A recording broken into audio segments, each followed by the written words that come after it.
Hey everyone, Danielle Carpino here of Humble Tree Homestead. Welcome to our channel. We are on week 9 of our 2023 growing seasons garden tours. We live in Washington State, Zone 7, and boy have we had a week. We had a heat wave that came through last week, as I told you in the video.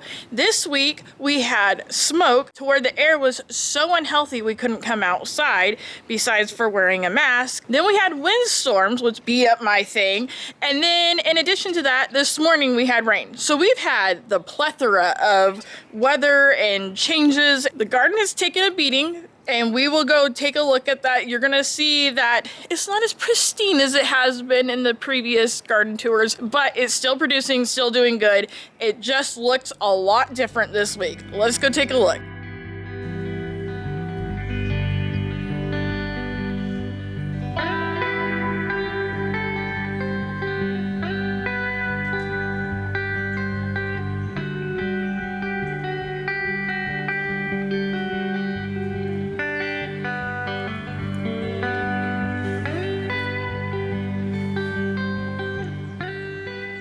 All of our pepper plants have grown immensely this past week. That heat wave helped them all to absolutely explode way past all of their growing cages. So you're going to see around my bed that I have now had to trellis everything up to keep it off of the grass, as well as keep it off from each other. And we're just dealing with end of season stuff, plants growing like crazy. And it is quite the interesting garden this week, as I said. Going to our shishito peppers, they are doing great, continuing to bloom, continuing to yield lots and lots of peppers. You'll see there, we have more coming on.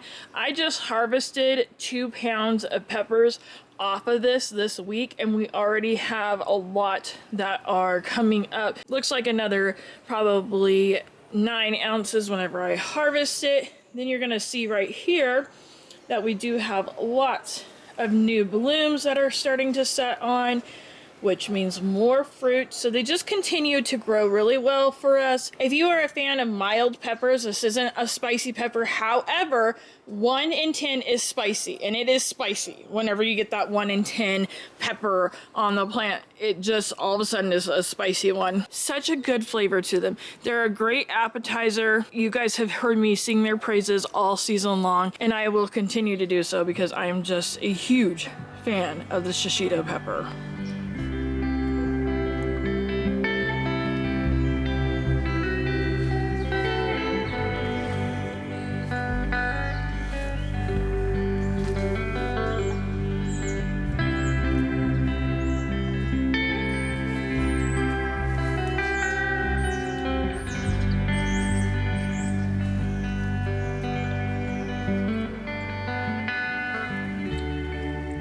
Looky here, Wilbur continues to grow, you guys. I don't know what changed, but he is growing finally. We have blooms on it in the back there, so who knows, we may get the tiniest, cutest little green peppers that you ever did see off of Wilbur after all. This whole time I thought that we weren't gonna get anything, but he just wanted to prove me wrong. Still a very little plant, comparatively speaking. He is growing, and we do have blooms, so there is hope.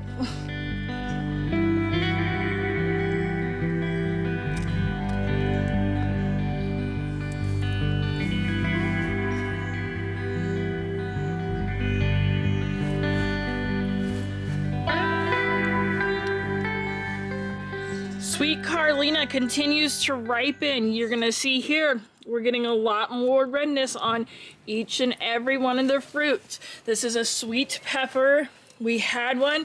It is so good, you guys. We harvested 2 off of here. Good size. I want to say it came to 1 pound for both peppers. They were very sweet, very crisp. I wouldn't say they taste like a bell pepper. They are more like those little miniature sweet peppers that you get in the store, but I think they have even better flavor than those. And you're gonna see it's continuing to bloom, and then we have more fruit throughout. I just noticed whenever I was shooting this that we have another new fruit coming on there. These are really good. They take a little bit longer than the other peppers do, but I think that's just because they're so big. But you're gonna see that we have a few on here that are very close to being picked.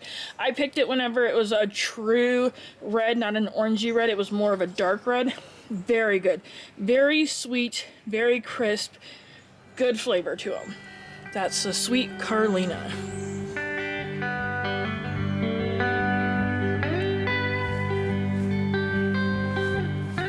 Then we have our banana peppers, and these ones continue to yield good fruit for us. You're gonna see there we have new blooms that are coming on. We have new onset of fruit. I did just harvest my peppers off of this earlier this week, so there's not a ton to show you on it. However, we will insert video footage of me harvesting those.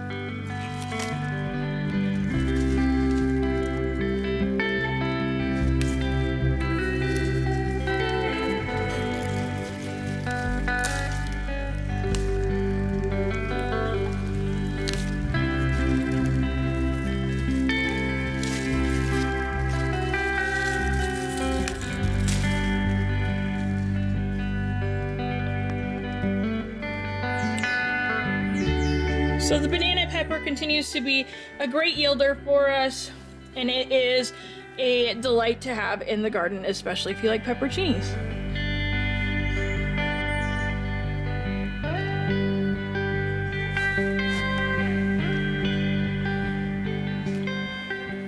The beast of the garden. This is our lemon drop pepper. It is taking over. You will see, like I have been telling you, it is a prolific grower. It goes all the way over to here, all the way over to here. This is what I really had to cage in. Clear up past the trellis that I created. It is now encroaching into the lawn space. You'll see there. Suffocating my flowers. So if you guys have a love for spicy peppers and you want something that is unique and different than any other pepper you have in your garden, seriously suggest this. Zach said that it's a lot hotter, but it's a shorter lived heat because of the lemon zest flavor that you get off of it. So he said it is a very hot pepper, however, it is a shorter lived heat. And this is when they are ready. They will turn this bright lemony banana kind of color. That is a pepper that is ready. But you will see we have new buds that are coming on it. Fruit galore. I mean, this thing is just packed with fruit. It is just a great grower for us, you guys. So if you like spicy peppers and you want something with an interesting kick to it, this one we strongly suggest. With that lemon zest, Zach says, is just really fun when it comes to the pepper.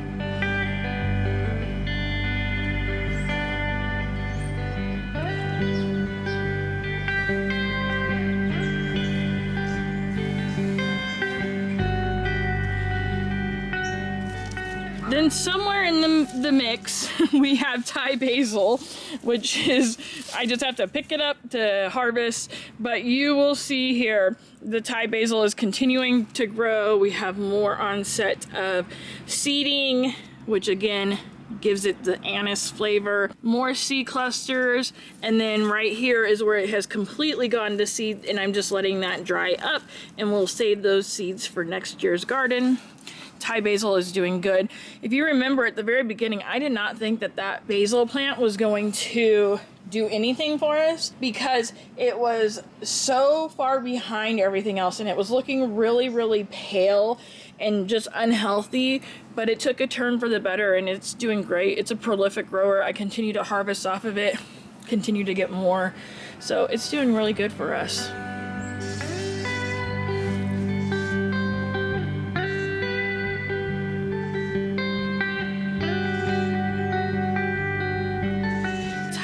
Peppers. These are a spicy pepper. Zach explained it to me this week as being more of a slow burn. They're hot, but it's like slow and building, and it continues to build. Unlike the lemon drop where it goes, it's like a fast burn, and this one's more of a slow burn. So you can see lots of peppers on that one.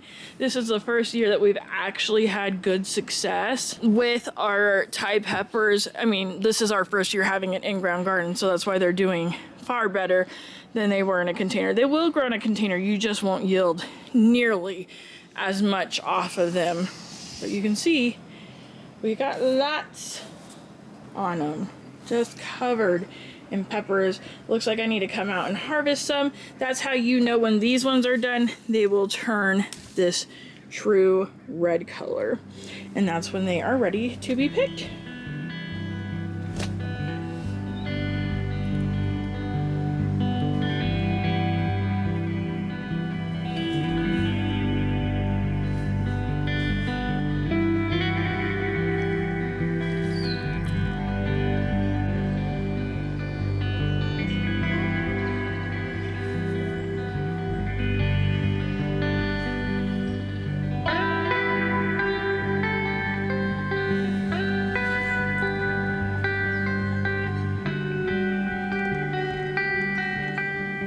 You'll see here we have our sweet baby watermelon that I had to give a little bit of support to this week.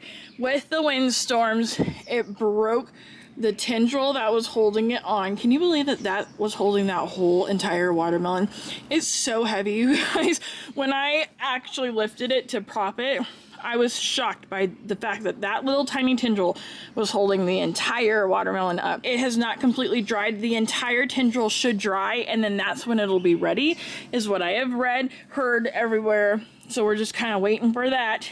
And you can see here, I just saved, like if I get shallots or any kind of produce, I save the plastic that's around them, and then I just used that. You can see here it still has a little metal. I put twine around it and used it as my little hammock for my sweet watermelon.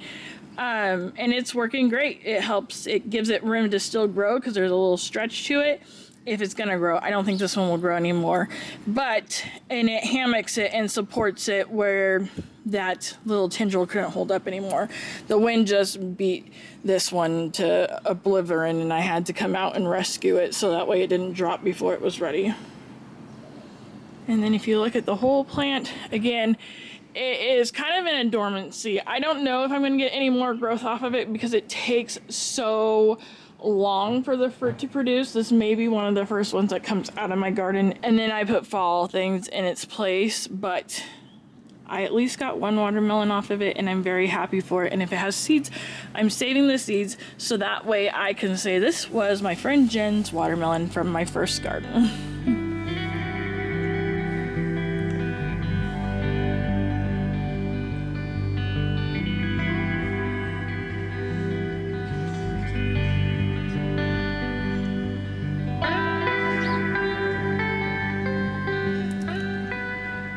You'll see here with my Petite de Gris, I had to do the same thing. This one, one of the like supportive vines broke off of it in that windstorm, so I just came out and I propped it up with the same thing, that plastic netting. You reuse it instead of letting it become just landfill, and utilized it in my garden as a hammock for my Petite de Gris.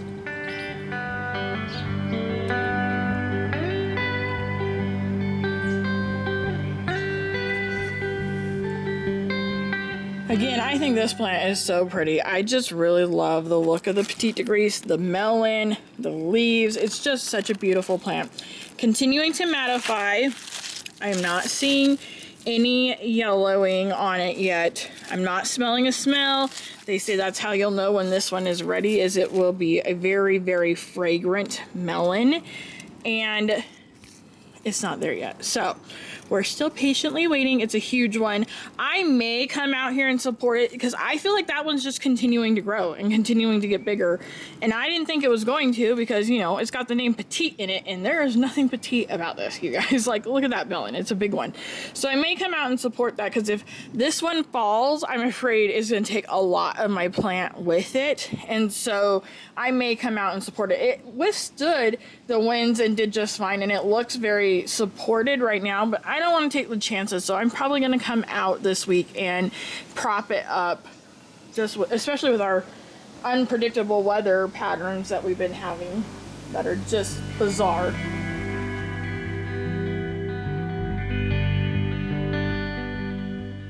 You can see that the leaves on here did kind of get a little bit battered from the wind that we had. It's just been such a weird summer for us. It's been unseasonably cool for us, and then we had that heat wave which kind of battered the leaves a little bit.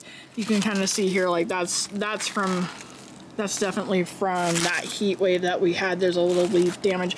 All in all, it looks really good, but you can see, like, you know, how all these leaves are turned different directions and stuff. That's from the wind. Then we get rain, which weighs it down. But really, it looks so good for this time of year. Usually the foliage and stuff on plants will really get beaten up at this point in our area. And then there's the other one that we have, which continues to grow. And I don't know, this one might be ready before the other one is. We'll see. It's just kind of a guessing game at this point for me. Again, Petite de Gris.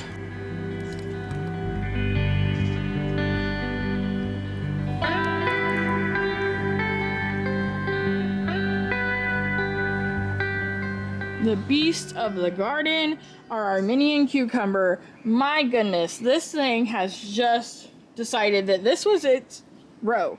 And I have fought this plant tooth and nail to get it off of everything else, come in and trim it. You guys should have seen this. It was touching clear over to here.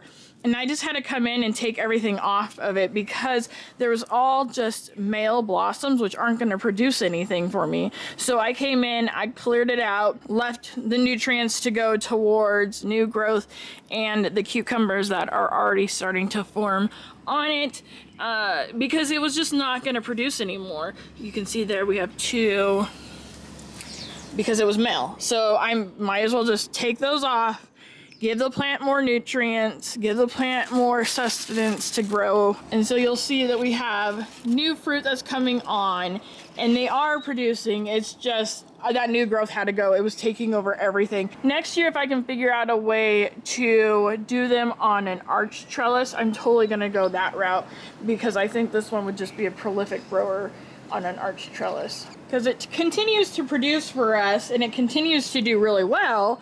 And we are starting to get fruit on it. I want to remind everybody, we are a month behind most people in growing because we got a late start.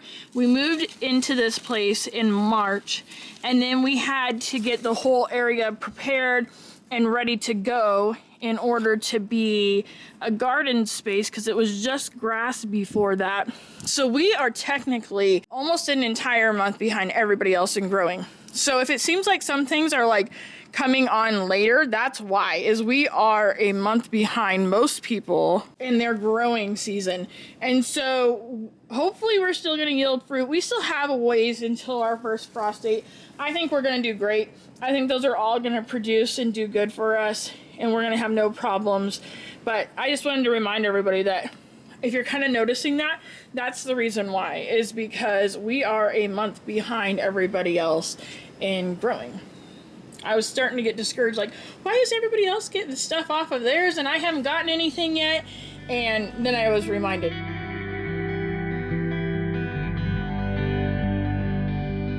Thelma Sanders. This one is very late to the party.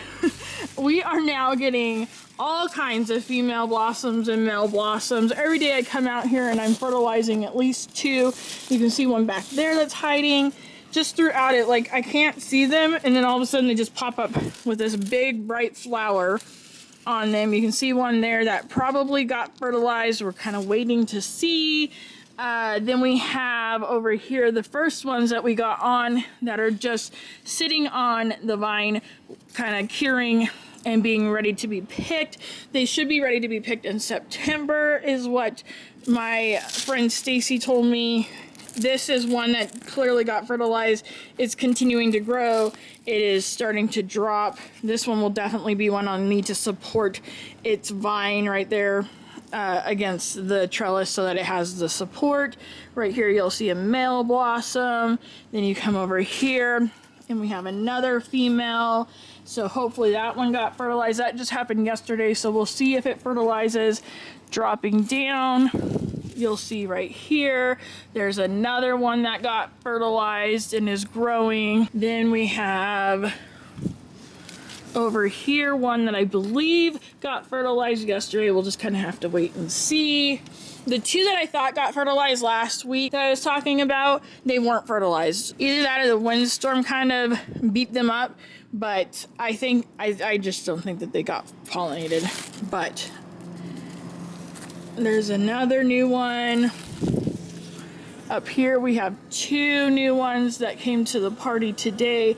I came out and hand pollinated just to be sure that they got pollinated. But as you can see, Mr. B is in there helping us. Thank you, Mr. B. We appreciate your services in our garden. And then over here is another one. So hopefully those two will produce. This bee's trying his best to make sure that that one does. Looks like he might be getting ready to take a nap. Did you know that they will take naps in blossoms? If you ever see a bee just laying in your blossom, it's because it's taking a nap in there. So that is our Thelma Sanders. As you can see, it has decided it wants to produce for us, and I am elated. I want so many of these. I found these last year when I went to the Bug Girl. She told me that they were her favorite. And I was like, okay, I'll give it a try. I'm not afraid to try new things. I love trying new vegetables and produce and things like that. And anyways, when I tried it, I fell in love. It reminds me a lot of sweet corn in the flavor of it. So we're gonna try making like a healthier version of elote, which is, in case people don't know, Mexican street corn. And you can see here, it's starting to kind of encroach on our walkway. I don't prune off the leaves attached to actual squashes because it helps be like a backup water supplier. So like this one right here, I would not cut that off even though it's coming into my walkways, because that is a backup water supply to this squash if ever need be. It kind of holds the water for it. However, this one over here that is encroaching into my walkway, I can because it's just attached to a melon. So that's just kind of a little tip that I use in my garden that hopefully will help you. Okay, I'm really done talking about the Thelma Sanders now.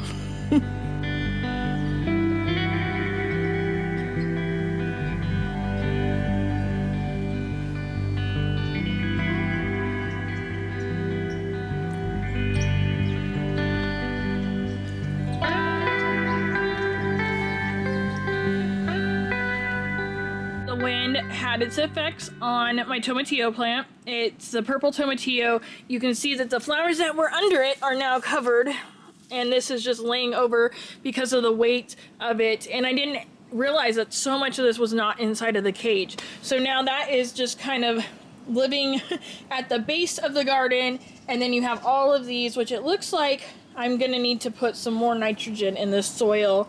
This row has been a problematic row for me. I don't know why. It seems to be the most deficient, and it seems to be the most troublesome row. And part of it I know is because it's getting shaded both from the Thelma Sanders vining row and from the tomato rows. I know that those are shading them during the morning sun and the evening sun, so that's part of the issue. So I need to remember the middle row either to move my vining stuff over one, or to make sure that there's things that can tolerate less sunlight. But also there's just something going on with the nutrients in this particular row right here. It's all the same ground. I used the same compost. I used everything the same, but for some reason there's something going on with that stretch. There used to be in this yard over here, last year where this is at, there were two gigantic trees that had to be cut down because unfortunately the person who put up the fence trimmed the trees, did it wrong, destroyed the trees. They had to be taken down. They were huge. They came like clear over, like the branches and stuff came clear over into this area. Anyways, the roots for those have kind of grown all along this whole space. So when I was preparing this bed, I noticed that there was a lot of roots in here, and I don't know if there's something going on with that that's kind of disrupting this area. I don't know, or the roots from the arborvitaes. Anyways, this has been my problematic row. All that to say, I need to go in and supplement it again, give it some more nutrients. But you know, that's part of the challenge for me, and that's part of what I love is I want to turn this ground into something vital and living again and give it the nutrients that it needs. So, you know, over the years, each time that we grow, it's going to get a little healthier, and we're just going to learn, and it's a great learning process for both me and you guys. And I don't mind those kind of things. I actually find them fun and interesting and a challenge, so that someday when we get our homestead, I'm going to be versed in how to handle certain situations like this. So it is a great learning process for me. Now, onto the actual tomatillo plant.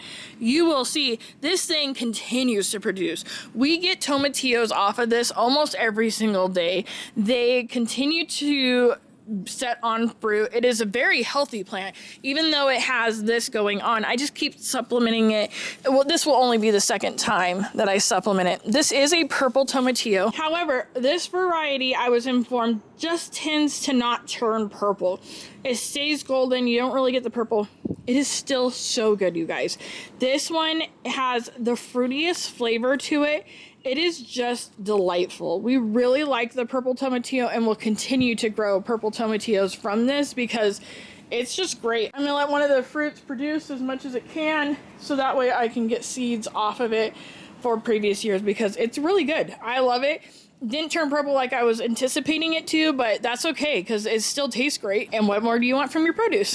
So then you're gonna see on our green tomatillo, again, that yellowing of leaves that I keep getting. I do not know if this is typical of tomatillo plants. I need to look into it. This is the Gigantica.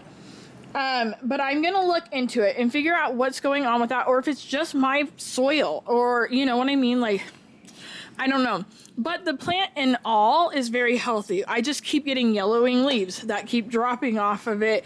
I don't really know why, but we will figure this out. You will see though that it is producing for us, and they are big. They are almost like a small Gala apple size when they come to full maturity. What you're looking for is that husk that's around it to dry up, and that's when they are ready. However, if they drop before that, you can still use them. Let them sit out for a little bit, and that husk will dry up and they'll be ready to be used. But see, you can see here, this is getting towards a good size. It still has some growing to go. We have one right here as well, but they're just like they're like the size of a small apple. They're very big. This is one thing I have noticed, and I don't know if they're like tomatoes where they get air root. I don't know if these are roots or if it is something that is wrong with this plant.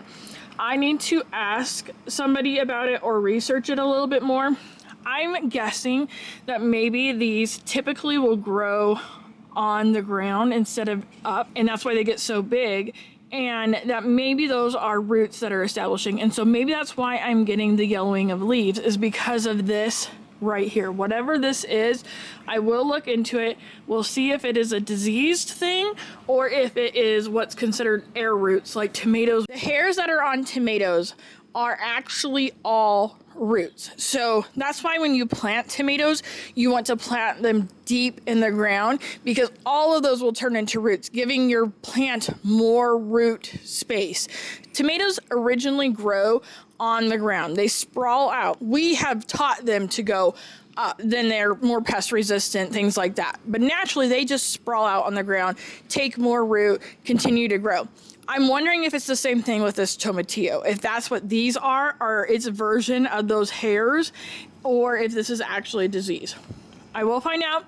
I will get back to you guys next week and let you know. But again, the plant looks healthy. It's continuing to set on all kinds of new blossoms for me.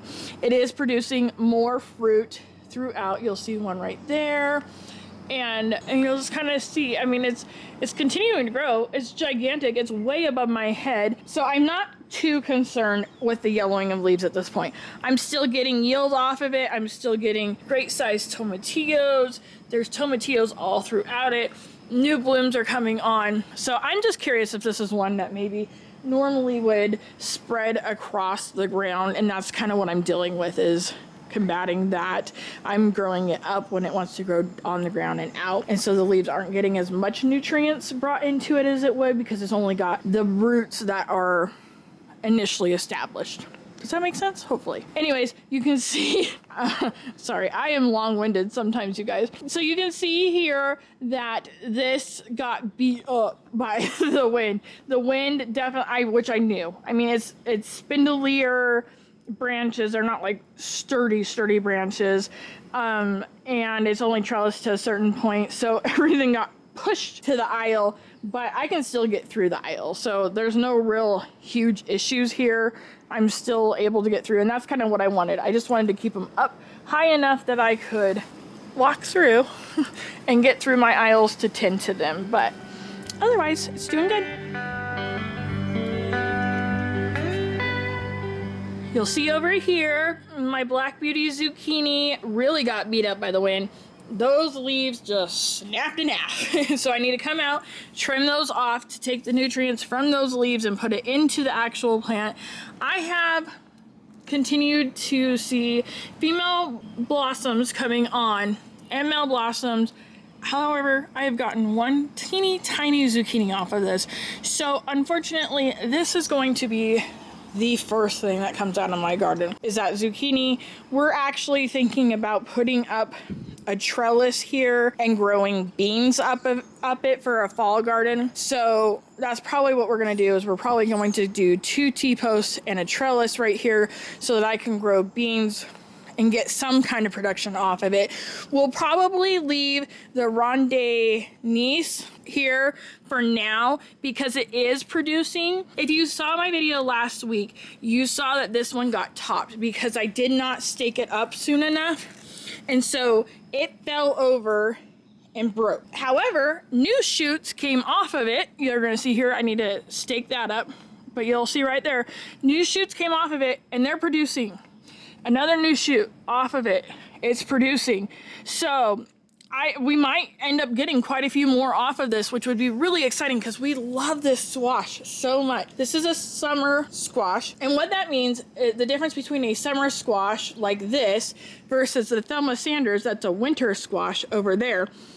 Winter squashes, the rind around the outside will get hard. Because of that, they can store longer, so you can eat those throughout the winter. A summer squash, however, have a soft skin to them, a soft rind. So your zucchinis, your cucumbers, your summer squashes are going to be soft and they will not overwinter. There's nothing protecting it. You need to eat them during the summer. It doesn't mean that they grow in the winter and grow in the summer. It just means how they store. I have 2 new male blossoms. Actually, over here I have another one too. So this is, I don't know, topping it apparently worked good for this plant. Wasn't producing, now it's producing. So we're gonna keep this one in the row and then we'll just kind of grow. We'll put the trellis up, which will give it a little more support. And then in addition to that, we can grow beans around it and it'll do just fine. And then if it ends up having problems, I can take it out at that point. But this zucchini, unfortunately, is gonna have to go because it's not doing anything. It's taking up space and I would like to get production out of that space. So that's what we're gonna do, I guess.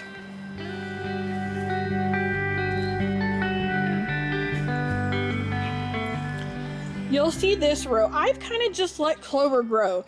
And the reason I did that in this aisle was to see how the clover would do in bringing in pollinators, because pollinators seem to really like the clover when we had it in the grass. And so I'm just kind of letting this row be a little wild this year. We'll tame them and do what we're going to do next year. We're just trying to figure out what we want to actually plant in these, because we will have living aisles. There will either be like a moss that grows in here, or there will be some kind of shorter plant like a clover or something that we grow in them, because I just like the way it looks when there's nature growing in it.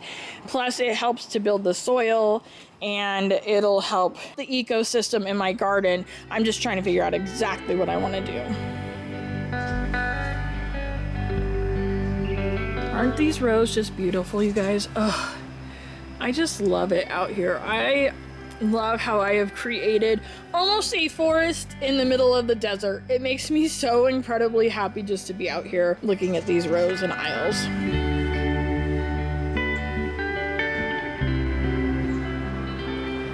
We have our peach tomato, and this one continues to produce a lot for us. We're picking off of this almost every day. At this point, we're kind of in between, so there'll be a few days before I can actually pick some more off of it. But it is probably my most prolific grower in the garden, and it is just doing great for us. It's really, really juicy. It has a great flavor to it. It's not too acidic, not too sweet. It's just a really good, well-balanced, smaller tomato that is producing well. Now, before we go on to the rest of the tour, let's address the windstorm issue. You see this? What happened to my beautiful row, guys? So I knew eventually these were going to fall over, right? That's kind of the whole design of this, was so that they fell over, continued to grow. However, they got tall. Then we got the heat wave, so I didn't get to come out and like thin them out.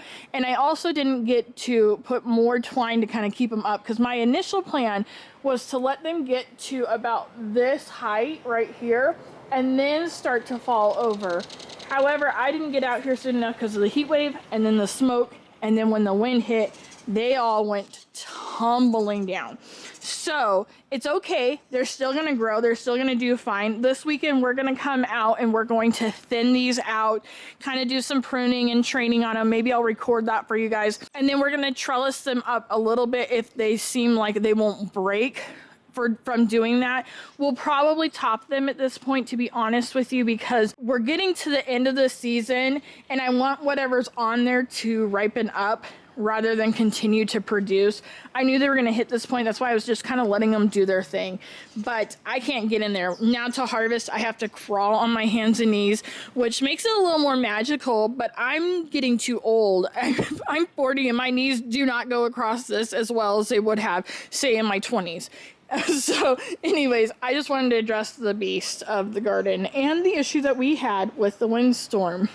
It's still magical in some way, but it's just not quite as magical as it was. So you'll see here, we have the Kellogg breakfast. That one continues to grow straight up. It seems to be stronger, and it is actually starting to produce more. A late bloomer, I guess you would call it, or it just puts so much energy into the gigantic fruit that it produces. As you can see here, these will turn a complete like bright orange. You can kind of see there. That one's pretty much ready to be picked. One thing that you can do is you can come out and you feel the bottom of it, and if the bottom of your tomato feels soft, pick it then. That's a good spot to pick it. This one still is a little bit firm, so I can probably go another day or two and it'll ripen even more. But you'll see there, we have one. We haven't eaten one off of this yet. I did have to pick a couple off of it. With that heat, it got soft skin and started to really split and was not healthy and was going to bring in pests, and I didn't want that in my garden. So we picked it. It's ripening in the windowsill, and then we will eat it from there. Kellogg's breakfast is doing very good. Like I said, it's just a late bloomer. So hopefully those have time to produce, so that we can actually get a yield off of that plant. And then we have the Virginia Sweets, and the Virginia Sweet is so good. I think this is my favorite one that we're growing in our garden, to be honest with you. They are gigantic, as you see here. This is my palm. This is the tomato. It is way larger than my palm. Every single one that we have gotten off of there has been almost a pound each. They are huge and so incredibly sweet. And when they're ripe, they get red on the bottom. You'll see this one's starting to do it. It gets red on the bottom, goes into orange, yellow, and then sometimes there will be a little green around the top. Such a neat tomato. And when you cut it open, you see like in the center portion of it, it's all red, and then it goes out to orange and then yellow, and it's such a beautiful tomato and so sweet, not too juicy, got a good flesh to it, made a great tomato sandwich. Such a good tomato. Then we have our early girl. This one continues to produce for us. Right now it doesn't have any ripe ones on it because I just harvested it yesterday, and it is just continuing to produce for us and doing great. Again, this is that variety that I said there's nothing really special about it. It is a good tomato. It tastes like a tomato, but there's not like a sweetness or an acidity. It's just a well-balanced tomato that produces early so you can get tomatoes in your mouth before everything else. Then we had the Prudence Purple, second highest producer of our garden. This one continues to produce well. It gets a lot of really big fruit on it, and they are getting to where they're really big. These will turn a like almost bruised color at the bottom, and then they go up into red, a slight blushy orange, and then they usually have the green shoulders on them. You'll see here this one's starting to change. We got half red, half green. That one is beginning to do what it's supposed to do. And more fruit that has been picked. You can see that there. We really enjoy this one. I think this is Zach's favorite one in our garden, is that Prudence Purple.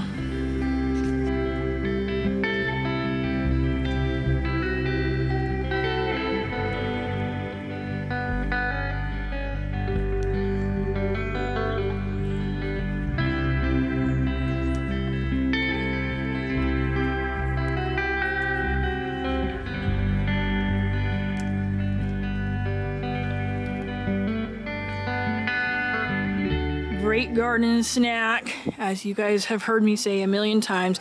I love looking at how it just changes colors down the vine. I think that's so cool. It's continuing to grow. Even with the hot spell, we're still getting on new fruit.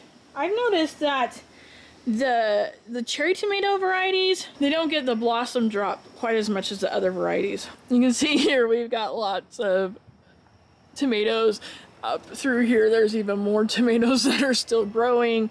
You have all of my sauce tomatoes, and just the roof has fallen in on me. I'm gonna take you through. You're over my shoulder. Let's take this trip together. In my favorite spot that is now just a little more crowded. Oh gosh. There you go.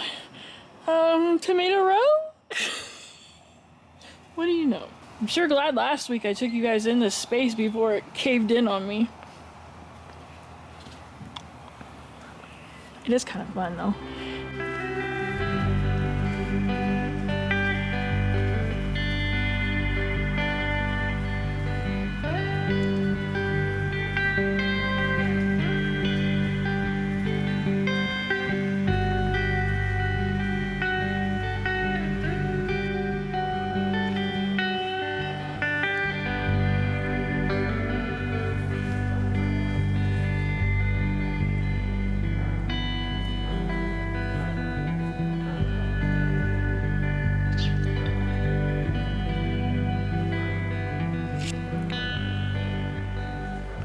This is that yellow pear tomato that I have deemed the Thumbelina tomato that actually ended up being really large, despite the first little fruit that it gets. But for some reason on my plant, it just explodes. It's just a giant. I showed you guys that last week's tour.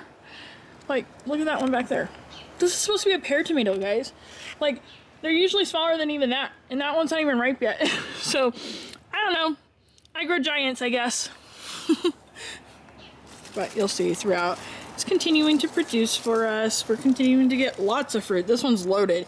It is really a heavy producer. We will definitely be growing that one again next year. The next 3 plants that I have are San Marzinos. You'll see they are continuing to produce even in those areas that have fallen over. We have a lot of production, continued down. You'll see them kind of poking through right there. More here, all the way across. And you'll see that they're starting to ripen up at this stage. And then we have lots of ripening ones there that are almost ready to be put in the Ziploc bag in the freezer. So if you are using tomatoes for sauce, you can't get to preserving them. You can take them, wash them, take the stem off, and put them in a freezer bag and drop them in the freezer until you have enough to do what you're wanting to do with them. So that's what I have been doing. They'll hold up good. The skins will peel right off of them. And it's a great way to wait until your entire production is ready for you to just do everything at one time. You'll see my basil is in desperate need of me coming out and harvesting it. I'm going to be making pesto this weekend with it. I need 6 cups. So I always try to let it get to where there's quite a bit on here and then come and harvest it to make pesto because I want to put pesto up this year. And then we have the Coeur de Bois. Those are my last 2 tomatoes in this row and they are doing great. I continue to get harvest off of them. They continue to grow. These ones taste so good, you guys. I don't know what it is. It's a perfect balance of sweet and acid. It's not too watery, so it's really great for sauces. And I am really looking forward to making like my batches of sauces between the 2 tomatoes, seeing which ones I really, really like the best. So then I have a better idea for next year what I'm looking for my sauces. But I mean, you'll see there's like huge tomatoes up in there even. It just is a really good producer. The flavor is really good on it. Like I said, it's like the perfect balance of sweet and acid, not too much juice to it. It's very meaty, so it won't render down to where you have very little yield from your harvest. Plus, they're just adorable. I love looking at these because they just remind me of little gourds and pumpkins growing on it. And fall is my favorite season. I like summer now. Fall is my favorite though.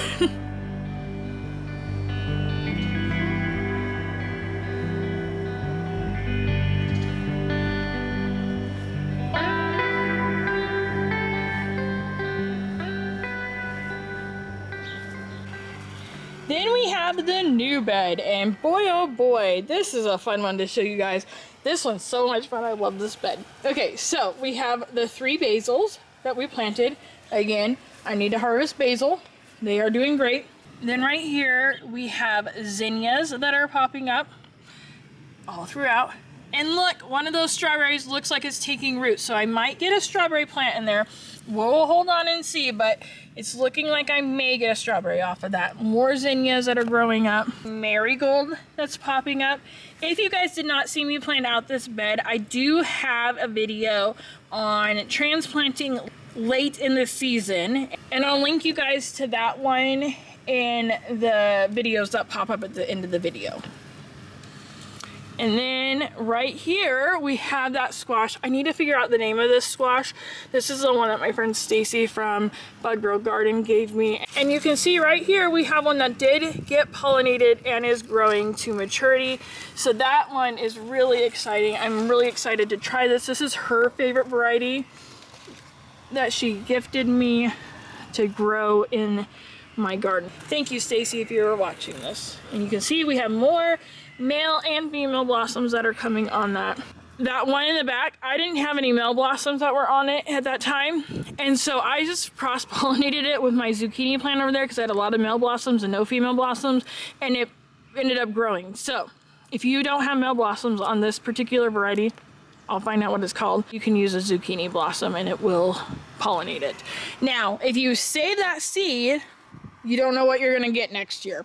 However, I don't plan on saving the seeds for it. I plan on just eating it, so I wasn't concerned about it. I just figured instead of wasting an entire plant, I might as well see if I could actually produce something from it.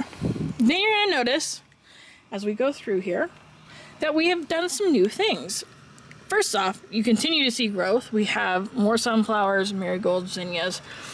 And then, if you take a little look, you're gonna see tags. I am in the middle of producing a video on planting a fall garden. I have planted some collards, bunch of peas throughout here. We're not done planting it yet. We have some turnips that we're growing, but you're gonna learn why I actually planted so many sunflowers in here, and it's going to be really exciting to share that with you guys. That will probably be one of the next videos that goes up, because I want you guys to see that so that you can have an idea for your fall garden. Again, I might be getting a little bit of a late start on my fall garden, but that's because we got a late start on our summer garden. So things are coming on a little bit later, and I don't want to like tear the plant out and not get something off of it. So we should still have plenty of time. The things that I'm growing are frost tolerant, so I should be able to still get a good yield off of them. No big deal. You'll see more in a future video as to what madness is going on here. But there we have peas, collards growing. I have some turnips in here. You'll see right here the pumpkin plant that my friend gave me. It continues to produce just male blossoms, but I'm sure in time it will give me a few female blossoms, so hopefully we can get at least a few little cute pumpkins off of it before the season's over. My beautiful sunflower bed. This is going to be such a happy little spot. And all those white tags that you see are different things planted in there for my fall garden. So this is my fall garden space, you guys, and I'm really excited for you guys to kind of see this part, and it'll be really exciting to see the progress of this fall garden. This is my first time ever doing a fall garden, so it's kind of exciting to me.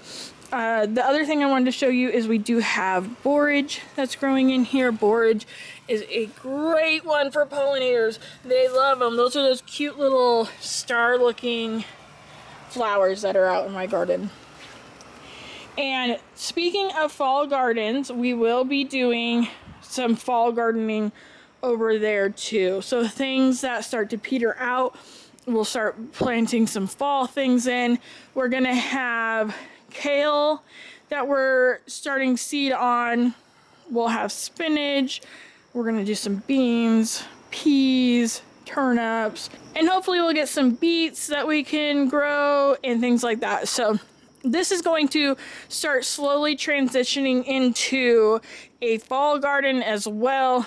A lot of it will be put down at the feet, so I'll pull out things like my petunias, because the threat that they're protecting against, like aphids and stuff like that, has kind of come to almost its end. All the petunias that are in my beds are going to get ripped out, and then things will get planted in there, like carrots and beets and beans and different things depending on the space. We will make sure that we record all of that so that you guys are seeing the transition from a summer garden to a fall garden. That will actually be a lot of things that will hold over during the winter too, so that we can basically treat this space like you would a root cellar, and you can keep a lot of those things growing in the ground with a proper treatment. And I'd love to show that to you guys. This will be my first time doing it, and I think it's just fun and interesting to see a summer garden turning into a fall garden. So that's to come.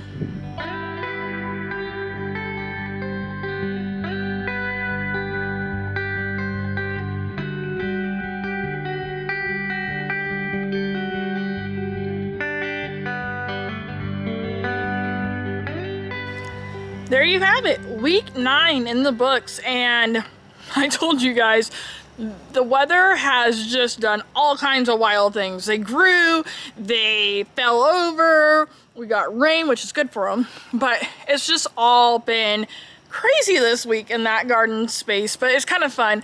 I like seeing the wild transitions of things, because that's just nature. Like, we try to control nature and what it does and how it acts, and it just says, nope, you're not in control, I'm in control.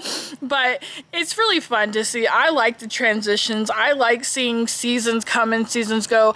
I feel fortunate that I live in an area where we get multiple seasons. Like today, we're super cool, we had a rainy day, and then tomorrow it's supposed to be like high 90s, and then we're supposed to have 2 days of like 101, and then it's supposed to drop right back down to the 80s. I don't know. Wildness, craziness. I guess just roll with the punches and find the blessings in every day and every season and every wild adventure that's along the way. You know, that's kind of one thing about me. I'm sorry, you guys. I know this video is really long, but I just wanted to say something. That's kind of something about me, is that I have had a lot of struggles in my life, and for the longest time, those struggles really held me back. They created some of my health issues that I went through. I let stress control me for a long time. And then I started realizing when I turned 40, I really realized, you know, life passes by anyways. And there's always going to be struggles. There's always going to be hardships. There's always going to be those things that are less desirable in our life.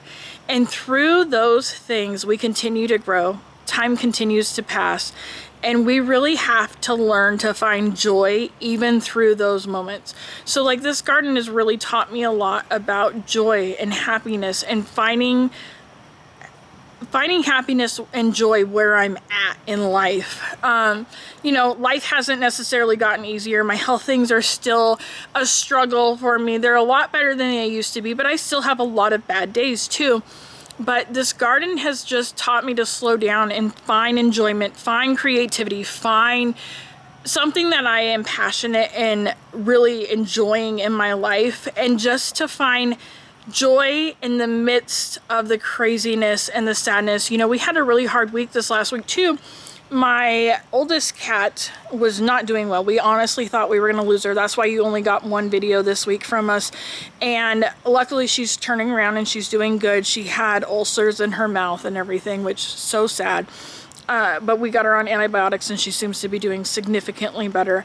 But even though we were going through hardships and we've had a hard summer, I found a lot of joy in life. I found a lot of happiness. I'm finding myself again. I'm finding my stride. I'm finding what makes me tick and who I am.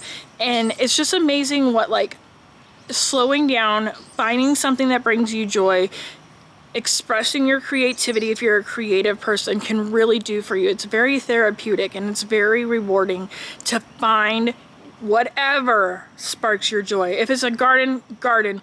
If it's doing things with family, do things with family. If it's doing things with friends, if it's cooking, if it's art, if it's mechanics, whatever your joy and passion is, fill your life with those things, because those things are going to sustain you through those hardships and those hard times. And let me tell you, as a 40-year-old woman, time still passes. My 30s went by in a blink of an eye, and they were miserable. My 30s were absolutely miserable because of my health, my mindset, and now it's just so nice to realize that even though I'm having a hard day and I'm having,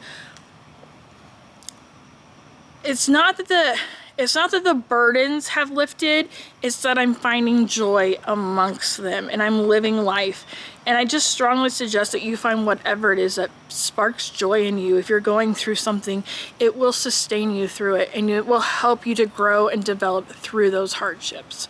So there's my spill for today. I hope you enjoyed this garden tour. I really would like to do a little more interaction with you guys like this and just really talk to you guys. I like to get to know you guys personally, and I like you guys to get to know me. I don't want to just be a garden tour channel.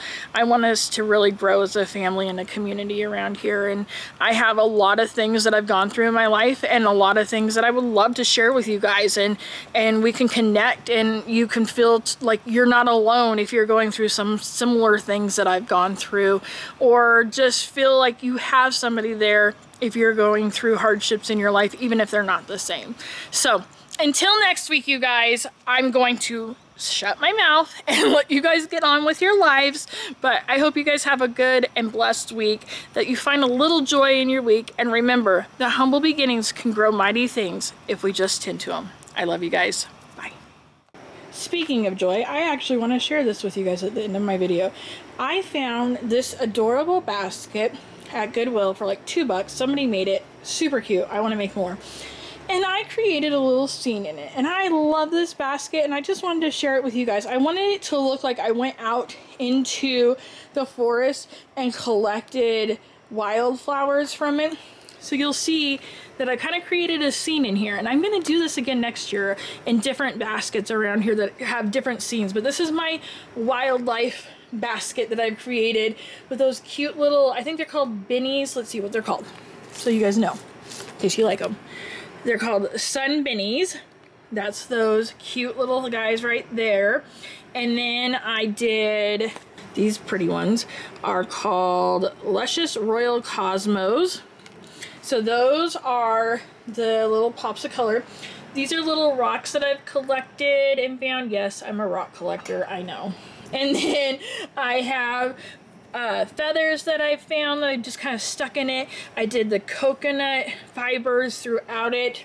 And I just think it is the cutest little basket ever. And I just love having this little creative piece on my deck that is just fun and tells a little story of going out into the forest and picking wildflowers. Anyways, I'm kind of a weirdo, guys, if you haven't figured that out yet. But this is my little creative basket that has inspired me to do more things like this next year. Here's little Fanny. He was an outdoor kitty who adopted us, and we kept him, and we love him so much. Out here, he was called Ping, but my inside cats all have Herbs and things like that is their name. We have Anise, we have Basil, and now we have Fennel, little Finny. And then here is Anise. Hi, Sissy. And see, she's doing so much better this week. Hi, baby girl. Hello. So, and you can see he has adapted great. We've had him 2 weeks today in our home. He adopted us about 3 months ago and never left, and we love him so greatly, and he loves being inside. He is so incredibly happy in there, purrs and plays and eats, and he's just a little love bug, and we are so fortunate to have him. And we're fortunate to have you too, Anisi. I'm glad you're feeling better, baby. I love you guys. And Basil's our little white cat. I'll go show you guys him. And this is our little Basil. He is a caretaker, a lover, a just gentle and kind soul. We got him, let's see, it was October of last year. He will be a year old in September. Yeah. Hi, buddy. We love you. He's just the gentlest, kindest soul, you guys. He is such a nurturer. He cares for everybody and everything, and just a sweet little blue-eyed beauty, huh? Oh, and here's Anise. Hi, Anise. Hi, pretty girl. Hi. You say, I'm feeling so much better. Hi, guys. Get down, bud. Get down, sweetheart. Yeah, get down. I'll come in. I'll come in. Get down.